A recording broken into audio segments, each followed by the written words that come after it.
Sometimes a chest is just a chest, but don't bet on it. Around the fire, wide eyes reflect the dancing flames. All know the truth behind those words. In dank caverns and ancient ruins, the darkness itself may hide hungry secrets. In the quiet, the old man's tale unfolds, an eerie account of the shape-shifting horror known as the mimic, a creature that wears the everyday world as a disguise. Imagine a deep dungeon hall, silent save for the drip of water and the echo of your own footsteps. In the murk ahead sits an old treasure chest, lid slightly ajar as if tempting the curious. A weary adventurer approaches, torch in one hand, hope in the other, but something feels off, a primordial warning at the edge of hearing. Perhaps it's a whisper of leather sliding over stone, or the glisten of something moist on the latch. Too late comes the realization. The chest itself is alive. With a sudden lurch, the wooden form unfolds into jaws, pseudopods lashing out to seize prey. Such is the dread of the mimic. It is a strange predator that assumes the form of mundane objects. A door, a barrel, a statue, a simple chest, luring victims close with false familiarity. In a world of magic and mystery, few monsters inspire the paranoia that mimics do. After all, how do you fight an enemy that could be anything? The origins of these chameleon-like horrors are lost in the mists of myth. Some sages insist that mimics were created long ago by powerful wizards, bred as living traps to guard treasure vaults from treasure hunters. According to those tales, an mage's experiment gave birth to the first mimic, flesh, imbued with transmutative magic, released into the world as a self-sustaining guardian. Indeed, early records from antiquity describe mimics being placed in dungeons to ward off intruders, though often these creations proved fickle and uncontrollable. Other scholars have a darker theory. They speculate that mimics hail from the far realm, an alien dimension of madness far beyond the known planes. In this telling, mimics are not products of mortal wizardry at all, but rather extraterrestrial shape-changers that slithered into our world eons ago, bringing with them an unnatural hunger. Perhaps both stories hold truth. A wizard may have simply harnessed a being already lurking between realities. Whatever their true genesis, mimics are undeniably unnatural, defying the normal order of life. In its natural form, if such a thing can be said to exist, a mimic is an amorphous mass of pliant flesh. Old accounts describe it as a speckled gray blob, resembling wet granite in texture and color. It has no fixed shape, no defined anatomy that a layman could recognize, no head or limbs in its resting state, just a lump of living matter waiting to become something. Despite its malleability, the creature is tremendously dense and heavy, weighing as much as a draft horse or more when fully grown. Its flesh is rubbery and tough, covered in a hide that can harden like wood or stone. This gives the mimic a distinct texture, even when it masquerades as an object. Those unlucky enough to lay hands upon it often notice, a second too late, that the surface feels unnaturally hard and leathery, not quite the wood or metal it appears to be. By then, of course, the trap has sprung. The shape-changing ability of a mimic is almost perfect. The creature can flow and sculpt its body at will, altering its outer pigmentation and form to imitate virtually any inanimate object of similar mass. With deliberate care, it can form hinges, handles, grain patterns in wood, the rough hue of stone blocks, even the glitter of metal or glass. Sages who have studied captive mimics from a safe distance describe how tiny pigment-bearing organs in the creature's skin shift color to create patterns, mottled browns and greens to resemble aged wood, grays and flecks of mica for stone. A mimic can still only approximate textures. Its disguises are visual and tactile, but not always perfect to other senses. The sharp-nosed might detect a whiff of organic musk on that wooden chest, and the skeptical might find that knocking on it yields a dull, fleshy thud rather than a hollow ring. But in the darkness of a dungeon, with nerves on edge, who would notice such subtle cues? The illusion is sufficient to fool the eye and hand, and in those crucial first moments of surprise, that is all the mimic needs. When lying in ambush, a mimic is preternaturally patient. It can remain motionless for hours, days, even years if necessary, blending in as part of a wall or a piece of forgotten furniture. Unlike most predators, it does not need to stalk or chase. Instead, it waits for its prey to come to it. Adventurers and dungeon delvers supply a constant stream of meals to those mimics clever enough to position themselves along well-trod paths. An old adventuring proverb encourages tapping every chest with a pole, but woe to those who grow complacent in the excitement of discovery. The mimic's false appearance is nearly flawless, an object until the instant it strikes, and it strikes with terrifying speed. In a heartbeat, what was solid wood flows like molten wax. A maw lined with jagged fangs yaws open, and slimy pseudopods, powerful, boneless limbs, whip out to ensnare the unsuspecting victim. One of the mimic's most infamous weapons is its adhesive grip. The creature's flesh secretes a viscous glue-like substance, an excretion that coats whatever form it takes. The moment a hand touches the mimic's disguise, be it the lid of a chest or the handle of a door, the sticky secretion binds the flesh or weapon fast to the mimic's body. Many a warrior has found their sword stuck fast in what they thought was a wooden barrel, now suddenly sprouted teeth. This adhesive is incredibly strong. In older tales, victims had no chance to pry themselves free once caught in the mimic's embrace. Only after the beast is slain does the glue gradually weaken.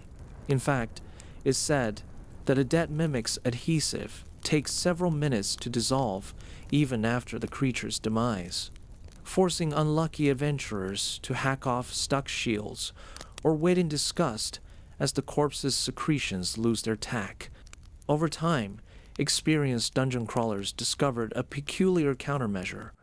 Strong alcohol can weaken a mimic's glue. Dousing the creature with wine or ale causes the adhesive to release its grip in a matter of moments. Perhaps the solvent properties of ethanol break down the viscous slime. Regardless, wise travelers often carry a flask of potent spirits, not just to steel their nerves, but as a contingency for mimic attacks. A splash of liquor might save a life when steel cannot. Once it has a victim stuck fast, the mimic strikes mercilessly. It can sprout bludgeoning pseudopods to batter its prey, wrapping boneless arms around limbs and throat. It also reveals a lamprey-like maw, biting with jagged teeth and injecting a dissolving acid into flesh. The fate of those caught is gruesome. The more the victim struggles, the more firmly they adhere, as the acidic saliva breaks down skin and muscle. Mimics themselves are curiously immune to acid, likely an adaptation to withstand their own digestive juices. In a matter of minutes, a creature can be partially dissolved and consumed. The mimic's method of eating is as much absorption as it is chewing. It softens prey with acid, and then gradually incorporates the nutrients through its malleable form. Bones, gear, and other indigestibles are often spat out or left behind once the meal is done. There are even legends of certain mimics that consume inorganic matter. One strange specimen was said to crave gemstones alongside meat, crunching up jewels for trace minerals in its diet. But living flesh is unquestionably its preferred sustenance. Carnivorous by nature, a mimic must feed on meat to survive. However, it is not an incessant hunter.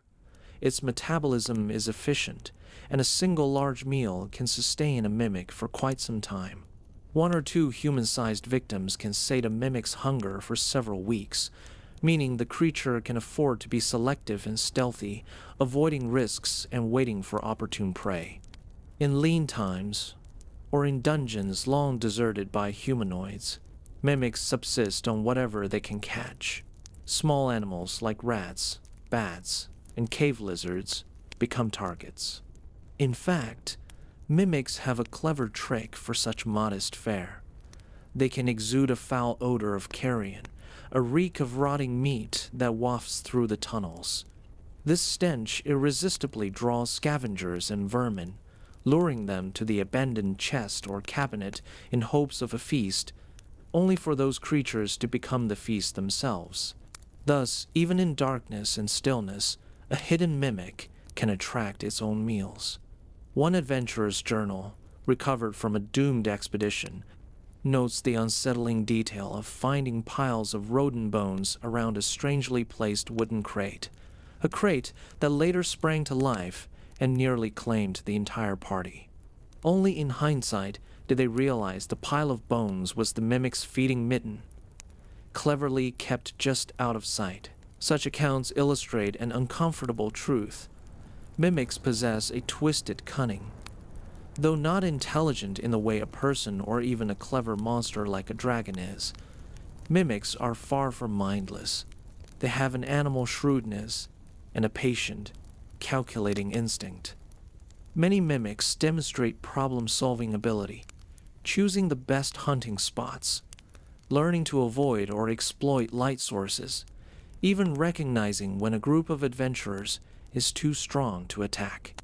In the early editions of recorded lore, mimics were described as having moderate intelligence, able to communicate in a limited fashion. Some varieties were even said to speak common tongues. Indeed, the classic common mimic of old tales was capable of speech and could be reasoned with under the right circumstances. This seems to vary between individual creatures and subspecies. Not all mimics one. Encounters will chatter or respond to pleas. But the possibility is intriguing. One seasoned adventurer recalled lowering his sword when a battered, smaller mimic whimpered for mercy in broken common. The creature was sated and did not wish to fight, and in exchange for a chunk of dried meat from the party's stores, it shared useful information about nearby dangers and secret passages. This is no tavern tale. The monster manual of yore notes that well-fed mimics can be amicable and will trade knowledge for food, even knowing multiple languages in some cases. Such encounters are rare, but they underscore that mimics are not evil by nature. They are neutral, self-interested survivors, driven by hunger and self-preservation above all. However, one must be extremely cautious. For every friendly mimic content to bargain for a meal, there is the deadly killer mimic lurking in the shadows. In old bestiaries, sages differentiated between the smaller, more intelligent common mimics and their larger, more aggressive kin known as killer mimics. A killer mimic cares nothing for parley or trade. It exists only to feed, with a more rudimentary intellect and a vicious temperament. These brutes often grow larger than their common cousins and have an almost insatiable appetite. They may not speak at all. Some of the deadliest varieties of mimic are ominously silent, communicating only through violence. Fortunately, they are also thought to be less bright, falling for simple bait or traps that a wily common mimic might avoid. Still, when confronting a suspected mimic, one can never be sure which subspecies they face. Wise adventurers treat every mimic as dangerous by default, and any attempt at communication or bribery is done at great peril. The stories of tame mimics are exceedingly few, likely because those who misjudge a killer mimic rarely live to tell of it. By whatever name, all mimics share certain traits. They are solitary creatures, preferring to live alone and not in any sort of herd or family structure. A dungeon or cave will typically harbor just one mimic in a given area. The creatures seem to be territorial, perhaps because they compete for the same prey. They have no real society or culture to speak of. No one has ever found a mimic city or seen them congregate, at least not on purpose. Each mimic simply survives on its own cunning. They also have no use for religion or gods. Unsurprisingly, what would a shape-shifting chest worship anyway? They pay homage only to hunger. Interestingly, mimics do have a rudimentary language. Some cryptozoologists speculate it is a strange creole derived from the arcane words spoken by their wizardly creators in ages past. Two mimics meeting might exchange guttural, bubbling whispers or scrape their surfaces together in some form of communication, though such meetings are rare outside of mating, if they even mate at all in the traditional sense. Reproduction in mimics is a poorly documented and unsettling subject. The prevailing theory is that mimics reproduce asexually by fission. In other words, when a mimic grows large and well-nourished, it can divide its malleable body, splitting into two smaller mimics. These offspring eventually grow to full size themselves over a period of years. If true, this means that mimics can multiply without needing a partner, which might explain their presence in deep, isolated places. A lone mimic that feeds well for decades could eventually birth an entire brood of itself.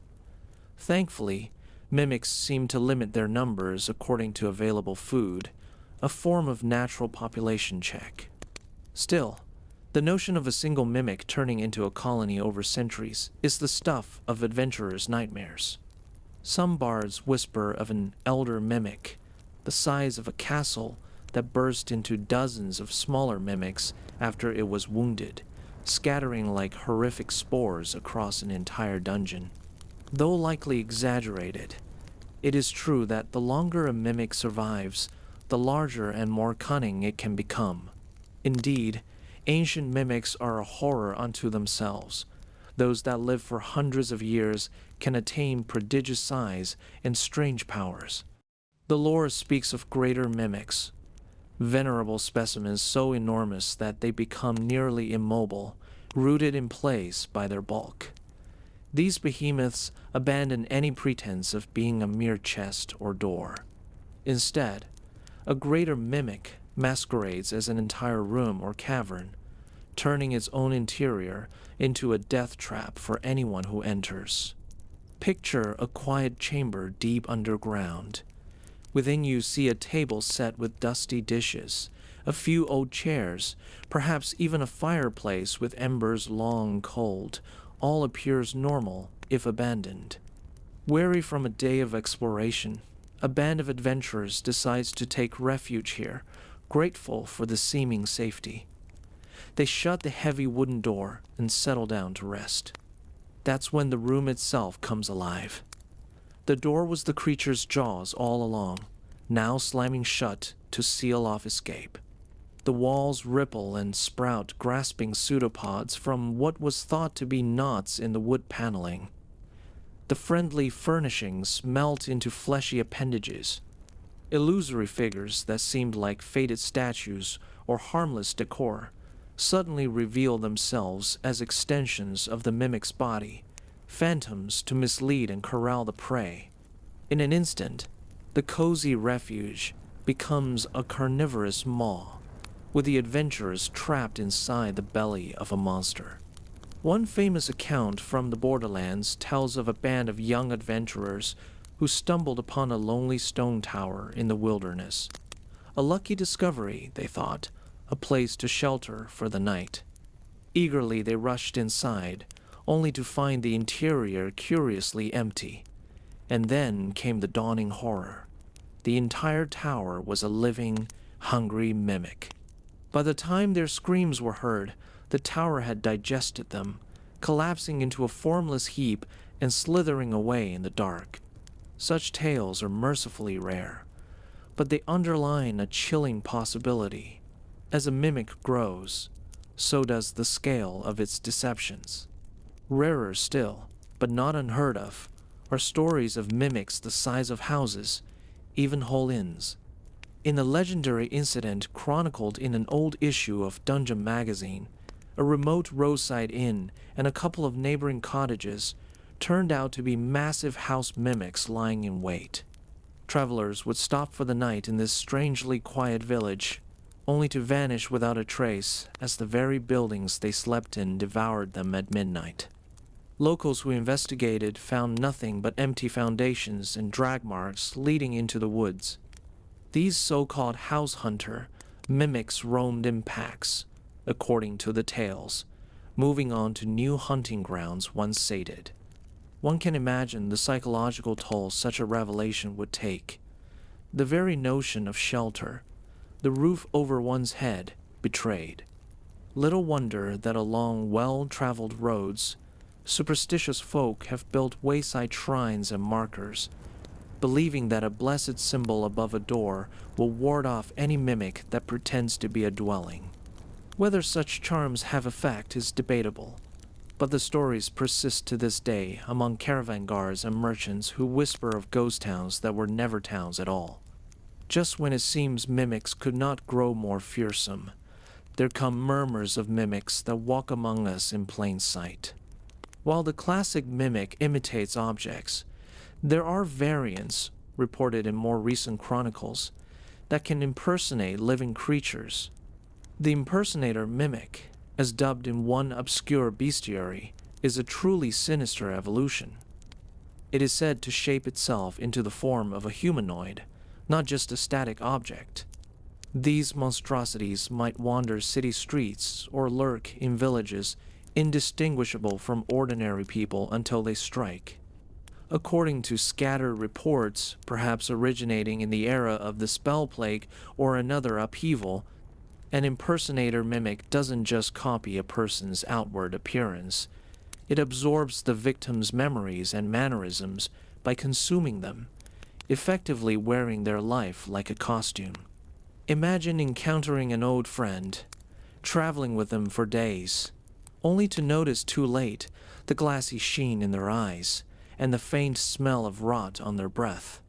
By then, you might already be the next meal. Such a concept blurs the line between mimic and doppelganger.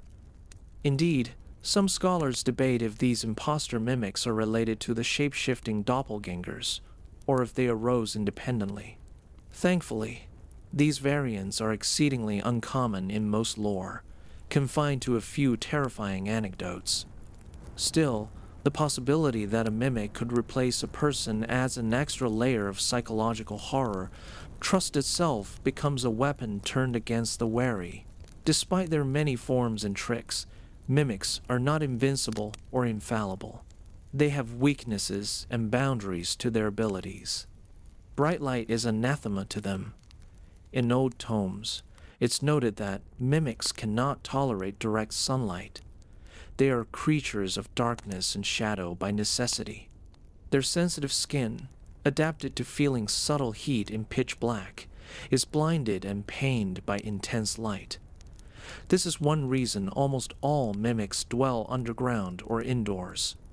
A mimic caught under the noonday sun would likely be forced to retreat, its camouflage useless in the glare, its flesh burning, and eyes, however many it has, overwhelmed by radiance.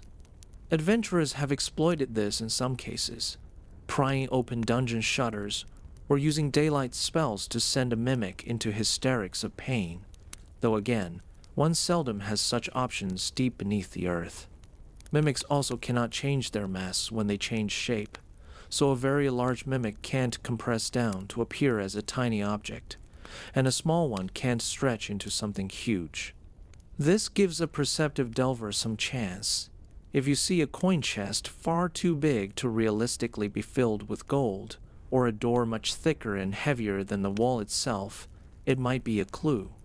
Of course, the opposite is also true. A cunning mimic picks shapes proportional to its size. A human-sized predator makes an excellent human-sized object, and we rarely question the presence of a single chair in the corner, or a looming grandfather clock in a dusty hallway. Interestingly, not all interactions with mimics need end in bloodshed. We've mentioned how some can be reasoned with if fed, and there are even odd accounts of attempts to domesticate mimics. In the dwarven stronghold of Amberfast, a folktale claims that a small white mimic, dubbed a frost mimic for its pale coloration, was kept as a sort of pest control pet in the mines. The dwarves allegedly raised it from a tiny spawn, feeding it scraps, until it learned to distinguish friend from foe.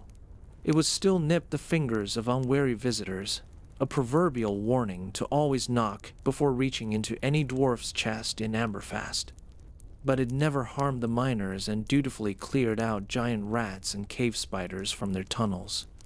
The pet mimic even grew protective of its dwarven keeper, or so the tale goes.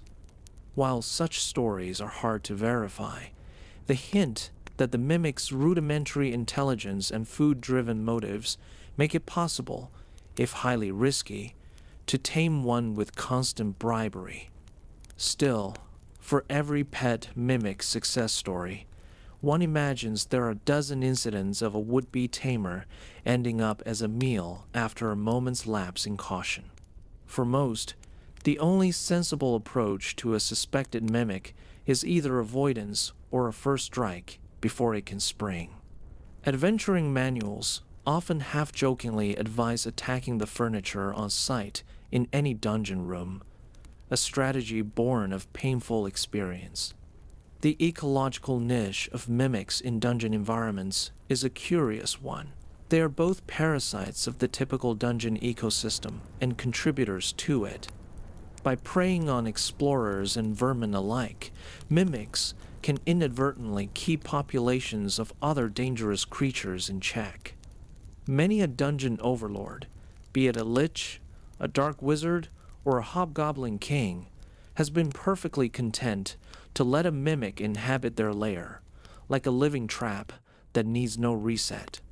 Drop a mimic in an oubliette or treasure room, and it will diligently serve as guardian so long as it's fed by its own efforts. But coexisting with a mimic is a double-edged sword. As the sages note, mimics are notoriously hard to control. They do not truly obey commands, and have no loyalty beyond their hunger. A wizard might place a mimic to guard a priceless artifact, only to find later that the mimic has wandered off to a corridor it finds more advantageous for hunting, or worse, that it has eaten the artifact out of boredom or curiosity. Attempts to train mimics are usually in vain. You can perhaps make an arrangement with one food in exchange for not eating you, but you cannot make it do tricks or stand watch like a dog. There are tales of mercenary companies using mimics as shock troops or sentinels, luring them with food and pushing them into enemy tunnels ahead of an assault. In one infamous incident, a band of cutthroats supposedly released a half-starved mimic into a rival's hideout. The ravenous creature caused chaos, devouring the unsuspecting guards. Yet when the dust settled, the mimic turned on its summoners as well, having no concept of ally or enemy, only food. This is the way of the mimic. Ultimately, it stands alone, beholden to no cause or master. As our storyteller's voice carries through the night, he shares a few concrete examples of mimic encounters that have passed into legend. One is the incident of the Waterdeep Market statue. In the great city of Waterdeep, so the story goes, there once stood a public statue in a busy square, a benign sculpture by day that at night quietly shifted its stone-like skin and roamed for prey. For 2 years, this mimic lived undetected in the guise of a decorative monument, subsisting on stray dogs, rats, and the occasional unfortunate beggar who slept too close to it. It would drag the bones down into the sewers at the quietest hours before dawn. People noticed the disappearance of vagrants and pets, but the true cause remained a mystery until a pair of city watch guards, during a late-night patrol, decided to prod the statue's base, investigating a clue. The statue, suddenly came alive, grievously injuring both watchmen. One did not survive before the alarm was raised, and the creature was finally slain. When it was killed, witnesses saw its stone facade melt away to reveal a heaving, dappled gray monster that gibbered in an unknown tongue as it expired.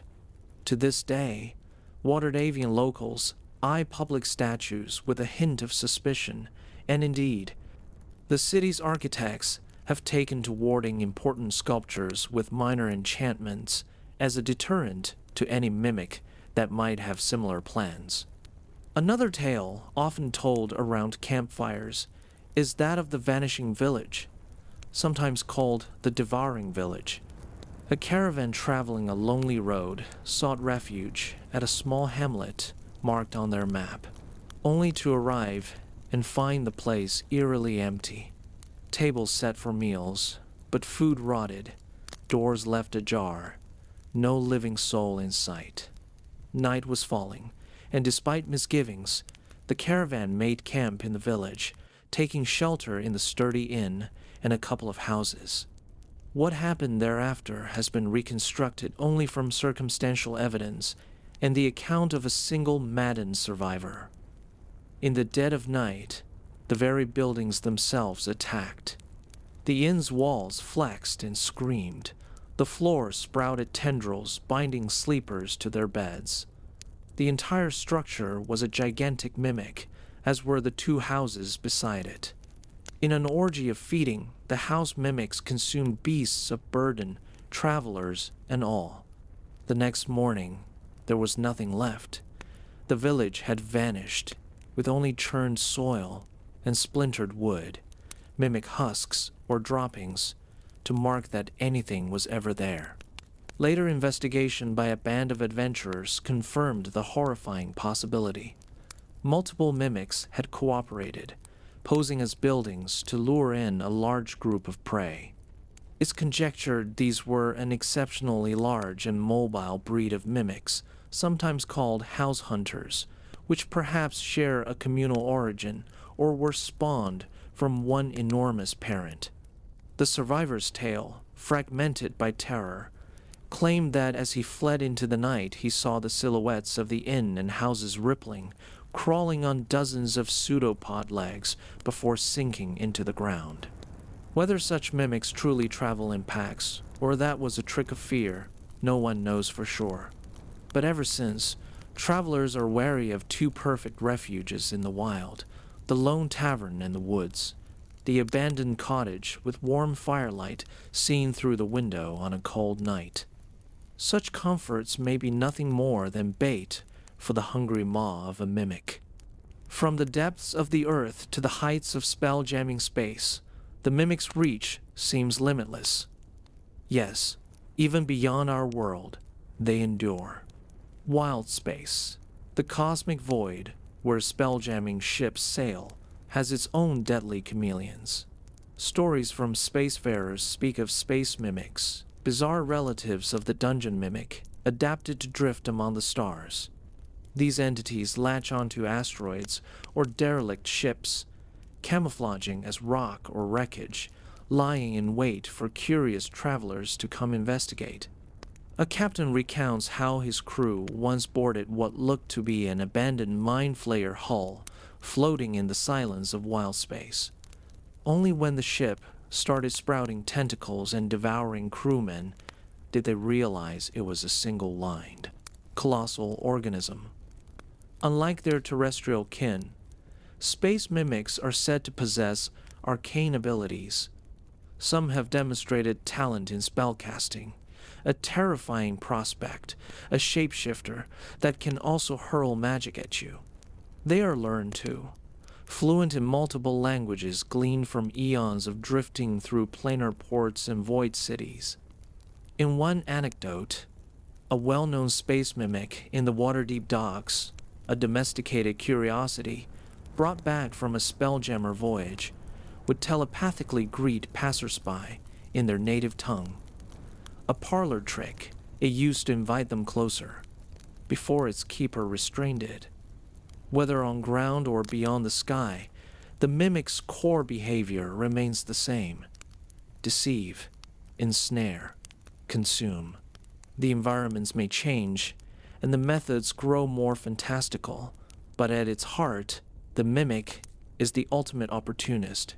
As the hour grows late and the fire burns low, the storyteller's voice softens further, almost a chant in its cadence. There is a strange, eerie beauty to the mimic's existence, he muses.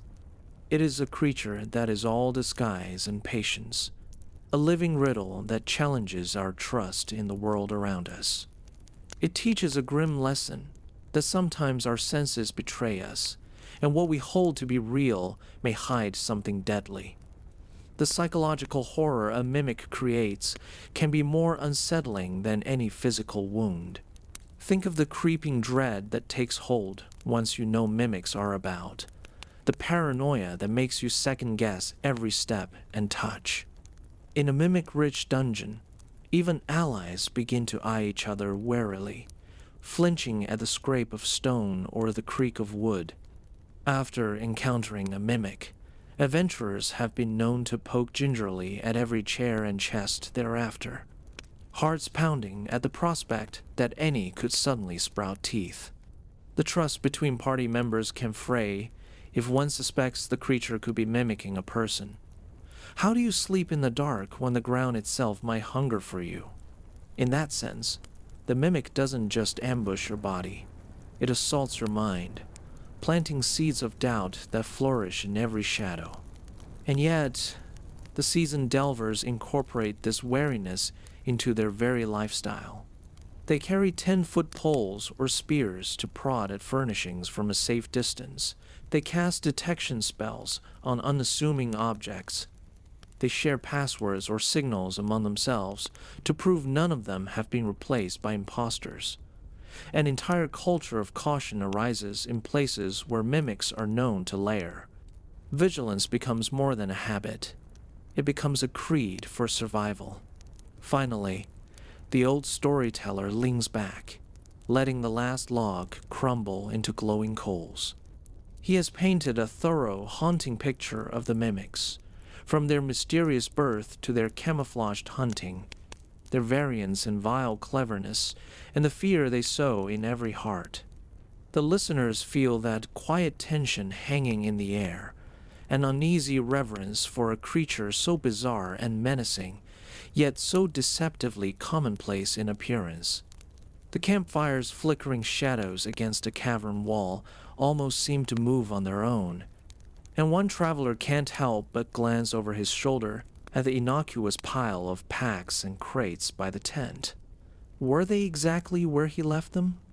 A nervous chuckle breaks the silence, and the group begins to relax, realizing the storyteller's tale has them jumping at nothing.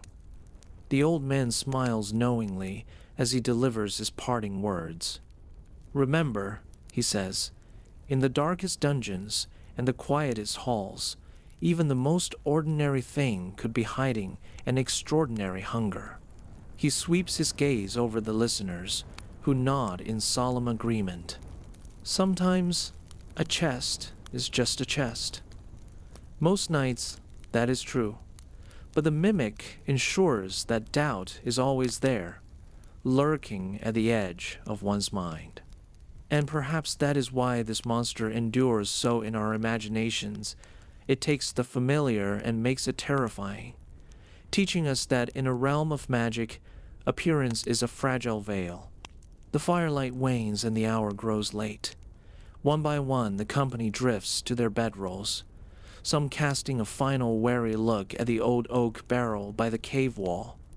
Was it there before? The darkness deepens, and the storyteller's voice fades into the silence with a final, gentle caution.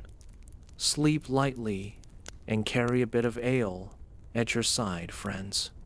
The mimics of the world slumber too, stomachs full and minds scheming, and you never know when you might cross paths with one by dawn's early light. Outside, in the vast night, the wind whispers through the trees like a hushed warning, and somewhere in those shadows, One might imagine a lonely treasure chest-shaped creature, also listening to the night's hush, waiting with endless patience for the next footfall of an unsuspecting wanderer.